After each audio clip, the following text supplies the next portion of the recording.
gravitação universal de Isaac Newton explica por que todos os corpos próximos à superfície da Terra caem com a mesma aceleração constante.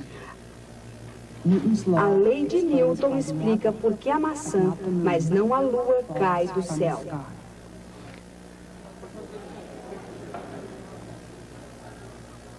Cinquenta anos após a sua ocorrência, Isaac Newton disse a alguém que sua grande descoberta estava relacionada com a observação da queda de uma maçã de uma árvore. Essa história tornou-se parte do nosso folclore. Gostamos dela por ser uma história tão comum. A lei das maçãs caindo da macieira. Isso nos faz lembrar ainda de outra história, sobre outra maçã. Aquela da árvore do conhecimento que nos obrigou a deixar o paraíso. Bem, a maçã de Newton, verdadeira ou não, permitiu-nos escapar da própria Terra. É claro que o grande feito de Newton não foi demonstrar que a gravidade faz as maçãs caírem. Pega lá. É claro que todos sabiam disso. Seu grande feito foi demonstrar de forma prática e matemática que as mesmas leis que explicam por que a maçã cai também explicam por que a lua permanece no céu. Essa foi a chave para a explicação do universo conhecido naquela época. Os detalhes são difíceis e importantes. Logo chegaremos a eles, mas não hoje. Hoje, gostaria de explicar-lhes como ele inicialmente racionalizou o problema e como provou que estava certo. Obteve uma precisão de 1/20 de polegada. O primeiro 20º de polegada da viagem do homem à Lua.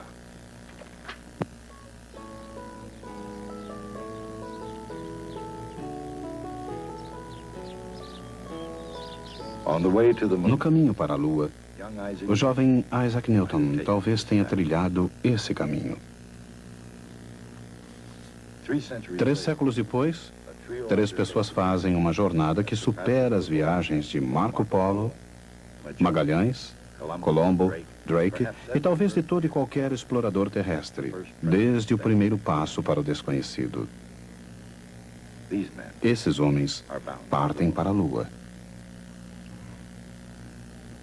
Seu destino foi já determinado por engenheiros e cientistas, técnicos e visionários, pesquisadores e pilotos de provas, pelos planos mais bem elaborados e pelo material mais apropriado. Mas todos aqui, sem exceção, repousam sobre os ombros de um homem, Isaac Newton.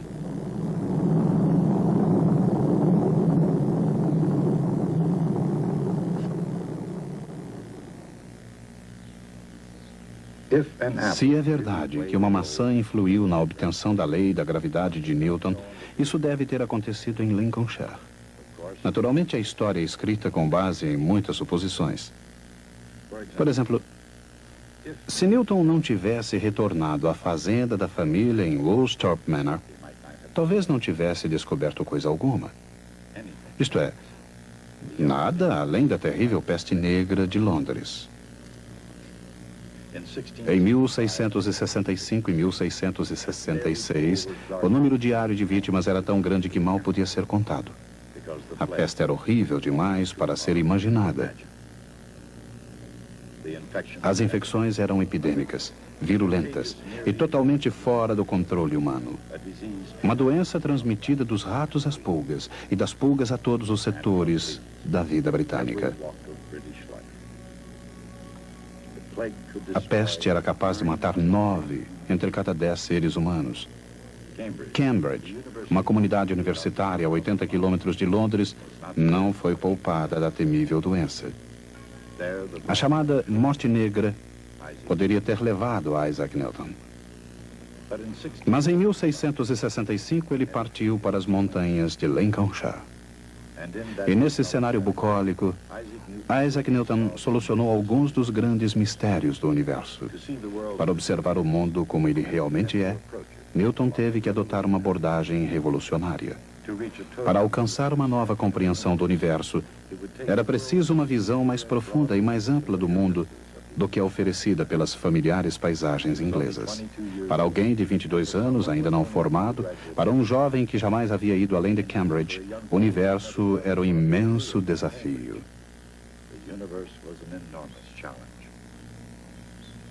Intelectualmente, uma revolução já estava em vigor, e, ao que parece, foi implantada por Nicolau Copérnico. Professor de matemática, doutor em medicina, estudioso de direito canônico da Igreja Católica Romana, Nicolau Copérnico sozinho assentou os fundamentos da astronomia moderna. Na virada do século XVI, depois de ter estudado em seu país natal, a Polônia, na Universidade de Cracóvia, Copérnico deu aulas em Roma. Em 1512, mudou-se para Framburg, na Prússia Oriental, onde praticou medicina e serviu como cônego na Catedral de Framburg. Foi aí, por volta de 1530, que ele escreveu o tratado que mudou não apenas o mundo, mas todo o universo. Sabiamente, dedicou seu trabalho à revolução dos corpos celestes ao Papa Paulo III. E, prudentemente, impediu a sua publicação até a proximidade de sua morte em 1543. Como seu modelo do sistema solar, Copérnico atingiu o alvo, e nenhum poder seria suficiente para jamais destroná-lo. Baseado em antigos dados astronômicos, o sistema de Copérnico foi apenas um pequeno progresso em relação ao sistema de Ptolomeu. Ambos os pontos de vista baseavam-se, em grande parte, na filosofia de Aristóteles, particularmente na antiga noção grega de que todos os movimentos celestes eram circunferências perfeitas. Assim como inúmeros outros astrônomos antes dele, Copérnico usou os epiciclos para explicar os aparentes desvios em relação ao movimento circular uniforme.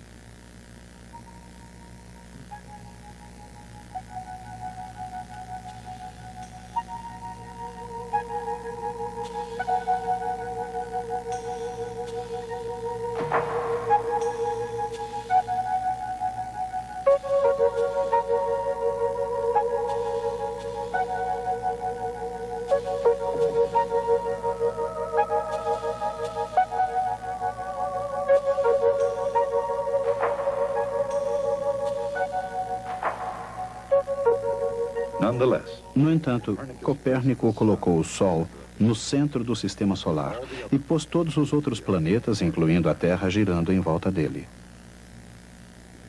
Assim, Nicolau Copérnico apenas preparou o terreno para Galileu Galilei. Para alguns, um trabalho pouco importante. Na Renascença, o sistema de Copérnico era um perigo evidente, mas apenas em termos teóricos. Mesmo que os astrônomos tivessem desejado se opor às posições aristotélicas da Igreja, ninguém teria sido capaz de provar que os planetas giravam em torno do Sol. Além disso, ninguém tentou. Pelo menos, não até que Galileu direcionasse o seu intelecto a essa tarefa. Tendo em mente as ideias de Copérnico e dispondo da mais moderna tecnologia da época, Galileu desenvolveu alguns conceitos revolucionários. Utilizando planos inclinados e imaginando o mundo num vácuo, ele deduziu a lei da queda dos corpos. Todos os objetos caem com a mesma aceleração constante. Ao mesmo tempo, imaginando um mundo sem atrito, essas experiências conduziram Galileu a uma outra conclusão extremamente importante: a lei da inércia. Sobre uma superfície horizontal lisa, uma bola em movimento jamais chegaria ao estado de repouso. Como todos os objetos sobre a Terra, ela manteria o seu movimento, a menos que alguma coisa alterasse o seu curso. Com a adoção do sistema de Copérnico e suas descobertas matemáticas em relação ao movimento, Galileu explicou como algumas coisas funcionam na Terra. Seriam necessárias ainda 3 leis para explicar como as coisas funcionam acima e além da Terra. Essas 3 leis foram as contribuições de Johannes Kepler. A primeira lei de Kepler atribuía às órbitas planetárias uma forma nova, não circular, e colocava o Sol um pouco fora do centro. Ele percebeu que um planeta às vezes está mais perto do Sol e às vezes mais longe. De acordo com a segunda lei de Kepler, quanto mais próximo um planeta estiver do Sol, mais rápido ele se movimenta. E quanto mais longe, mais lentamente ele se move.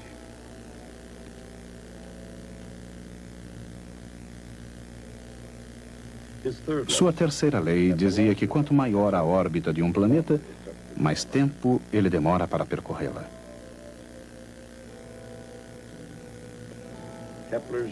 As 3 leis de Kepler descrevem o céu com uma precisão sem precedentes.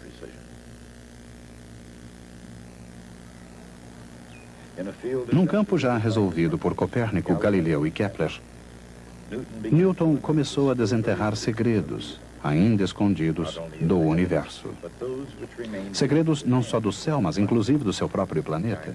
Outros gigantes antes de Isaac Newton haviam explicado o como do céu e da terra. Agora era a sua vez de explicar o porquê. Antes de Newton, ninguém sabia por que todos os corpos caíam com a mesma aceleração, nem porque a Lua girava em torno da Terra, nem porque a Terra girava em torno do Sol, com órbita e velocidades tão precisas. Antes de Newton, provavelmente ninguém imaginava que esses fenômenos estivessem relacionados. Assim, coube ao jovem Newton criar uma nova ciência, unindo o céu e a Terra. Mais uma vez, se é que uma maçã teve algum papel, esse foi um papel secundário.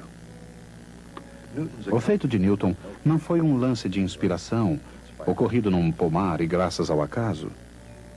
Ele trabalhou intensamente durante 18 meses. E mesmo assim, 20 anos ainda se passariam antes que os frutos do seu trabalho fossem publicados. E quase 300 anos iriam se passar até os segundos finais de uma contagem regressiva. Lançado dos ombros de Newton, o homem pôde finalmente deixar a Terra, livrando-se dos grilhões da gravidade. A força da gravidade não é uma barreira desprezível. Ela pode ser observada no esforço tremendo exigido para vencê-la. Mas os homens conseguiram ser lançados em direção às misteriosas regiões da Lua. Apenas admitir a importância da gravidade não é o suficiente. É necessário saber como ela realmente age. Newton supunha que 2 partículas de matérias se atraem mutuamente. A força dessa atração é proporcional à massa de cada uma dessas partículas. A força diminui com o quadrado do inverso da distância entre os 2 corpos. Essa lei pode ser representada como uma equação vetorial, com uma constante de proporcionalidade representada por G. G é sempre o mesmo para quaisquer 2 corpos do universo.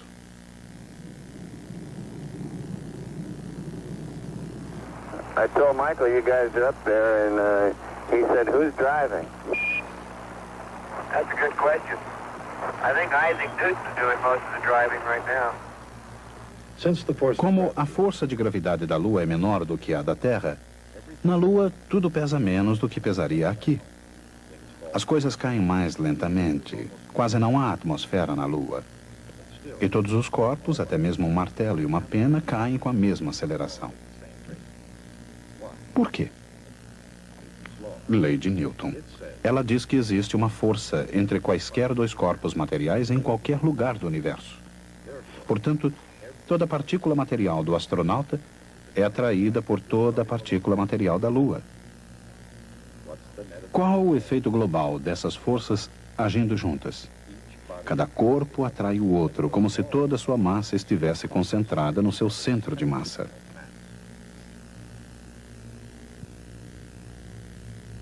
A força que a gravidade da Terra exerce sobre uma maçã, por exemplo, é menos G, vezes a massa da maçã, vezes a massa da Terra, dividida pelo quadrado da distância do centro da maçã ao centro da Terra. Para todas as finalidades práticas, essa distância é o raio da Terra. Mas força é também massa vezes aceleração. Assim, quando se igualam as equações, a massa da maçã se cancela da equação, deixando uma aceleração que não depende da massa da maçã.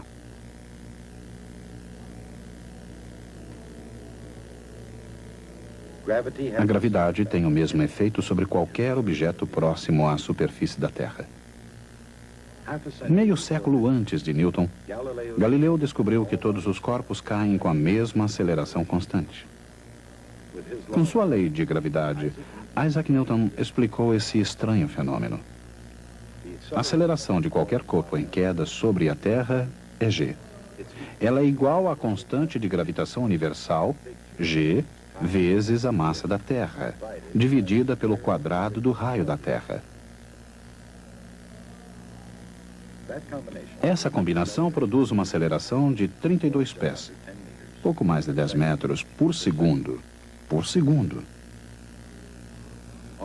Na Lua, também age a mesma força, mas a aceleração é diferente. Ela ainda depende da constante de gravitação universal. Mas agora, a massa é a da Lua e a distância é o raio da Lua. A aceleração de um corpo em queda na Lua equivale a 1/6 da aceleração na Terra. Embora necessariamente interessado na queda dos corpos, Newton tentou explicar algo mais em relação à gravidade. Se a maçã cai na Terra, por que isso não acontece com a Lua? Será que a mesma lei se aplicaria aos dois casos? O argumento de Newton era imaginar alguém que atirasse um projétil horizontalmente de um canhão, por exemplo, de algum lugar bem acima da superfície da Terra. A partir da descoberta de Galileu, Newton já sabia que um corpo que cai de uma altura de 16 pés acima da superfície da Terra chega ao chão em 1 segundo. A distância percorrida por uma bala de canhão depende de sua velocidade. Caso o projétil deixe o canhão a 30 pés por segundo, ela percorrerá 30 pés na horizontal antes de atingir o chão, 1 segundo mais tarde. Mas Newton percebeu que se o projétil fosse disparado com velocidade suficiente, ele levaria mais de 1 segundo para chegar ao chão. A superfície da Terra se curva antes que a bala de canhão possa atingi-la. Na realidade, ele imaginou que uma coisa que se movimentasse com essa rapidez nunca chegaria a atingir o chão e ficaria caindo para sempre, já que o solo pareceria fugir dele curvando-se para baixo. Em outras palavras, a bala estaria em órbita.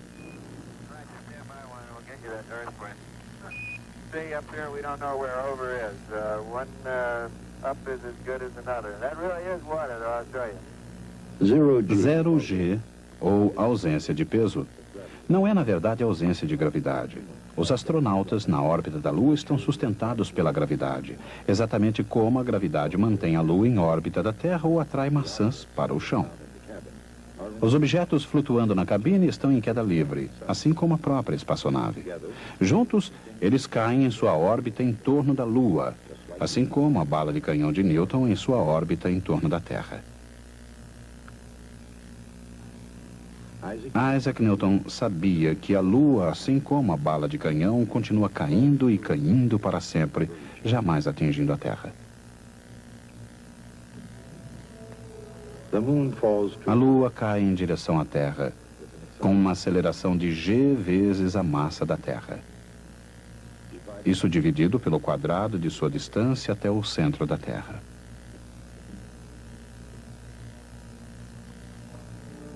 A fórmula é a mesma usada para a maçã ou qualquer outro corpo da Terra, com a diferença de que a distância não é o raio da Terra. Neste caso, a distância é muito maior, da Terra à Lua. A aceleração da queda da Lua é menor do que a aceleração da queda da maçã. É igual ao raio da Terra, dividido pela distância até a Lua, ao quadrado. Esta razão é um número bastante pequeno. Matemáticos gregos calcularam a distância à Lua como 60 vezes o raio da Terra. A Lua deveria cair mais lentamente do que a maçã, de um fator 60 ao quadrado, ou seja, 3.600 vezes. Como uma maçã cai 16 pés em 1 segundo, Newton concluiu que a cada segundo a Lua deveria cair 16 pés dividido por 3.600. Essa distância equivale a 1/20 de polegada. Essa era a previsão feita pela teoria da gravidade de Isaac Newton. O próximo passo crucial era comparar a teoria com a realidade. Em outras palavras, a questão enfrentada por Newton era a de determinar que distância a Lua realmente cai por segundo. Como poderia ele obter a resposta a partir do que já se sabia sobre a órbita da Lua? Ele sabia que a órbita da Lua é quase circular e que ela percorre essa órbita em quase um mês. Segundo a lei da inércia, a Lua não quer percorrer uma circunferência. Ela quer se movimentar em linha reta, tangente à circunferência. Em um segundo, ela percorreria 40.281 polegadas ao longo dessa linha.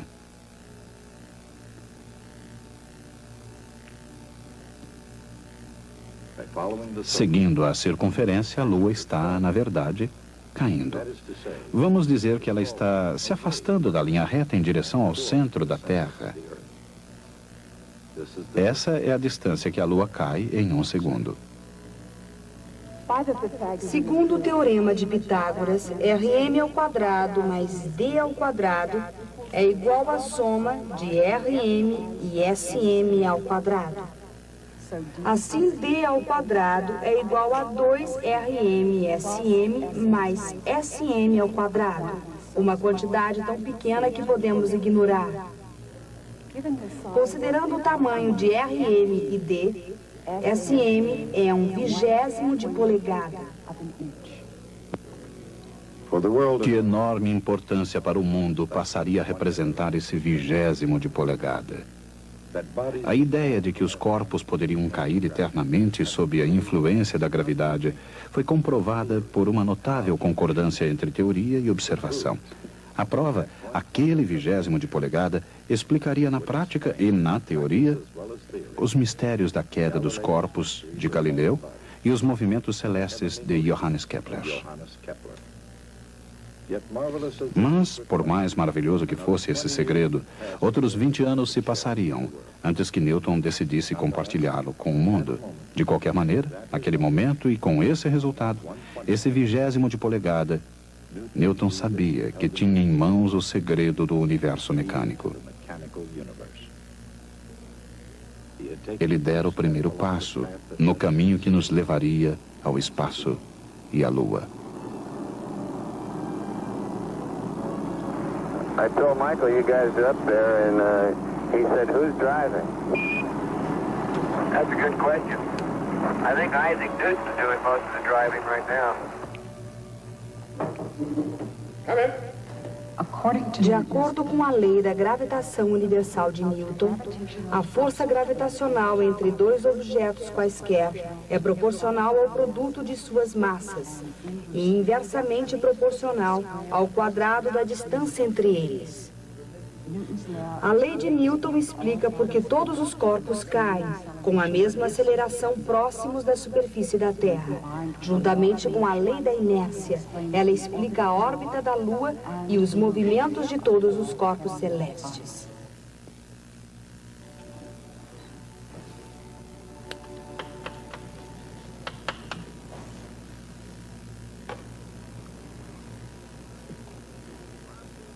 O fato de que esse 20º de polegada é igual a esse outro teria sido suficiente para justificar uma vida de trabalho de qualquer cientista, mas não a de Isaac Newton.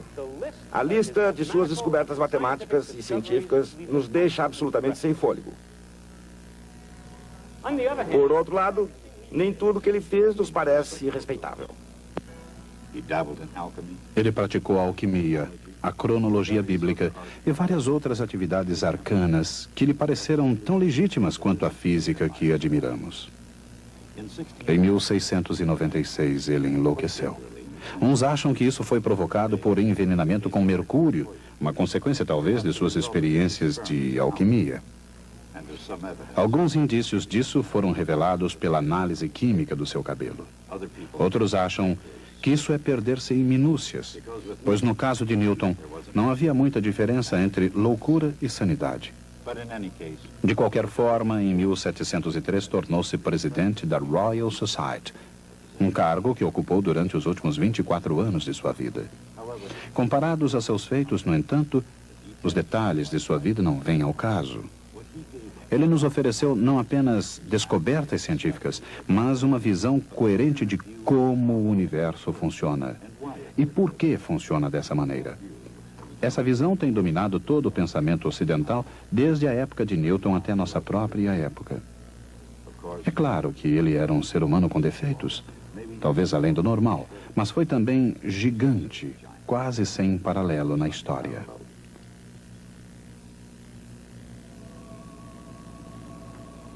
Em Dom Juan, Lord Byron escreveu: quando Newton viu a maçã cair, ele descobriu naquele breve momento de contemplação uma maneira de provar que a Terra girava no mais natural redemoinho chamado gravitação. É o único mortal capaz, desde Adão, com uma queda ou com uma maçã. O homem caiu com uma maçã e com uma maçã se reergueu. Se isto é verdade, devemos analisar a maneira pela qual Sir Isaac Newton foi capaz de descobrir todos os segredos da mecânica. E dentro em pouco, motores o conduzirão até a Lua. Steam engines will conduct him to the moon.